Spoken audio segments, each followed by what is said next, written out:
Second problem done. Third problem. I've got. Oh, actually, before I move on, there's a shortcut. Not really a shortcut, but if you see this, you can save yourself some time. If you see a molecule, kind of like those molecules on a half sheet of paper on the top, down the right side of the classroom, that half sheet of paper has common molecules that are grouped. There's not just elements, it's two or more elements grouped together. If you recognize those, treat them as a group. Treat them as actual group, because if they're a group on one side, there's a group on the other side, treat it like so. And then you can go ahead and say, okay, that's going to cut down some time. And actually, you'll see, actually makes things a little easier for you. So let me do that for you. Let's go back. Let's treat those together. So starting from the beginning, 1 AG on the left, 2 A's on the right. Let's make them both 2 by putting there. Now NO3. NO3. So now I can say I got 2 NOs on the left. Let's make that 2 NO3s on the left. Make sure you do the whole thing, NO3 and NO3. If it's NO4, make it NO4. If it's SO4, make it SO4, which you'll see in the next problem. 2 NAs, 2 NAs, 1S, 1S. Good. Actually save some time. For problem number 3, we have K2SO4, MgNO3, 2, MgSO4, and KNO3. Looks complicated, but take it one step at a time. One step at a time. It'll work out. Most of the time, usually. Sometimes we get lucky. I got 2 Ks on the left. I got 1 K on the right. So I got 2 on the left. Now let's make it 2 on the right. SO4. If you notice SO4 is over here and SO4 is over there, you can treat them separate. If you're not comfortable with that, you can keep them separate. But if you notice that they're together on both sides, they have to be exactly the same on both sides of the arrow. If they are exactly the same on both sides of the arrow, go ahead and treat them as such. Treat it as one molecule. Makes it easy for you. I will do so by saying, okay, I got 1 SO4 on the left. I got 1 SO4 on the right. We're good. I got 1 magnesium on the left, 1 magnesium on the right. We're good. And now, hey, here's something else. I've got an NO3. Now, notice that NO3 is in the parentheses 2.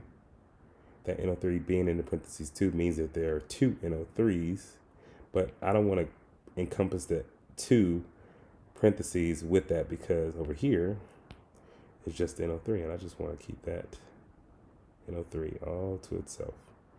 So in essence, I have 2 NO3s on the left, because NO3 and that's times 2. And now I got 2 times NO3. I got 2 NO3s on the right. Double checking, that's all of it. 2 Ks, 2 Ks, 1 SO4, 1 SO4, 1 Mg, 1 Mg, 2 NO3s, 2 NO3s. Number 3 is done. We'll do a couple more. I don't want to hold you too long. Already been 12 minutes.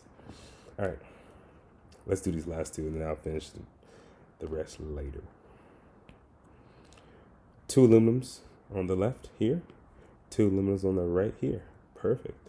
Again, looking at the arrow. The arrow separates everything left, and then these 2 on the right. I got a CO3 and a CO3. CO3 and a CO2. Not the same. I can't say this CO3 is exactly like that CO2, so we got to keep them separate. We cannot use them together. They are different. So we have to just separate them out. So I'll just have 1 copper inside, as I keep saying copper, 1 carbon inside the parentheses, but then there's a 3 on the outside the parentheses. So that's 3 carbons. I'm going to write it down.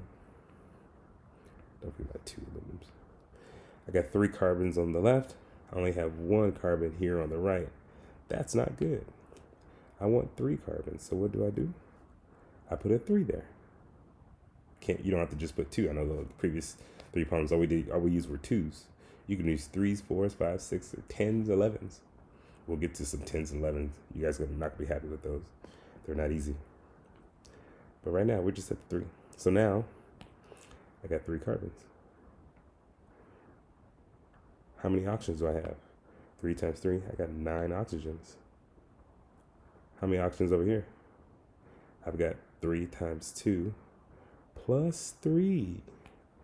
This is where it gets a little complicated. I've got 3 oxygens here.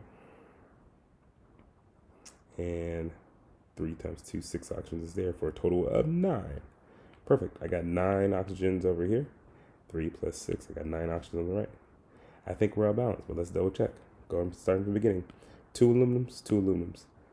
3 carbons, 3 carbons. 9 oxygens, 3 plus 6, 9 oxygens. Number 4 is good. Number 5, last one. I've got 1 aluminum and 1 aluminum. Let's keep that there. That's a good start. Now, here's where it gets a problem. I've got 2 iodines on the left and 3 iodines on the right. I can't make that 2 a 3, and I can't make that 3 a 2. So, if you remember, we ran into this problem before, balancing positive charges and negative charges. Remember the plus 3 and the minus 2, plus 3, etc. What we did was use the least common multiple. Or in essence, if you guys remember, we switched the charges, but we can't switch charges here because it's not the same molecule. But still use the same idea. I'm going to make that 2 a 6 by multiplying by 3. I'm going to make that 3 a 6 by multiplying by 2. So now I can say I have 6 iodines here and 6 iodines here. Now they're balanced. However, we changed the aluminums. Let me put that 6 there so we don't forget. We changed the aluminums. The aluminums are no longer balanced. It was 1 and 1. Now it's 1 and 2. So what do? I can put a 2 right in front there. Make that 2. Make that 2.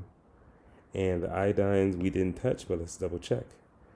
3 times 2, 6 iodines. 2 times 3, 6 iodines. And double check.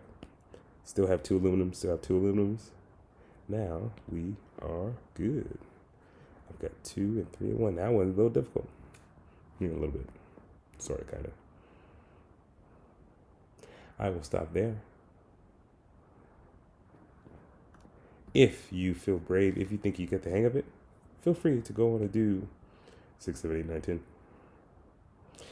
Looks intimidating, but take it one step at a time. Not that hard. We'll do this together tomorrow. But if you're feeling intelligent, if you're feeling motivated, feel free to try it. Bye-bye now.